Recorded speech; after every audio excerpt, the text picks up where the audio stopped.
বিয়ের পূর্বে কোনো মেয়ের গায়ে হাত দিবি না ভাই আমার, খবরদার।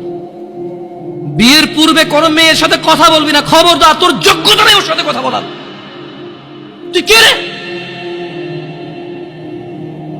বামন হয়ে চাঁদের দিকে হাত বাড়াবি না। আমার বোনরা চাঁদ। ওয়াল্লাহি যেদিন ইসলামী শাসন আসবে, যেদিন ইমাম মেহেদী আসবে, যেদিন ঈসা আলাইহিস সালাম আবার আসবে, ওনার বন্ধের উপর যারা হাত দেবে উনি হাত কেটে ফেলবে। তুই বামন হয়ে চাঁদের দিকে হাত বাড়াইস না। আমার বোনরা চাঁদ। ইসলাম মেয়েদেরকে চাঁদ বলেছে আর তোকে বামন বলেছে। বেটা তুই বেটা ছেঁড়া খাতায় শুয়ে লাখ টাকার স্বপ্ন দেখিস, বিয়ের আগে মেয়ের গায়ে হাত দিস? তোর সাহস কত? তোর সাহস কত? তুই জানিস না মুহাম্মদ সাল্লাল্লাহু আলাইহি সাল্লাম বলছে নেক স্ত্রী দুনিয়াতে যা আছে ওর চেয়ে বেশি উত্তম। তুই কি করে ওর গায়ে হাত দিস বিয়ের আগে?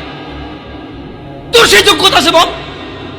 তোকে আল্লাহ জাহান্নামে ফেলবে, তোকে আল্লাহ জ্বলন্ত আগুনে নিক্ষিপ্ত করবে, তোর শরীর পচবে, তোর শরীরের গন্ধে জাহান্নামীরা থাকতে পারবে না। তোকে আল্লাহ এত নিকৃষ্ট শাস্তি দেবে।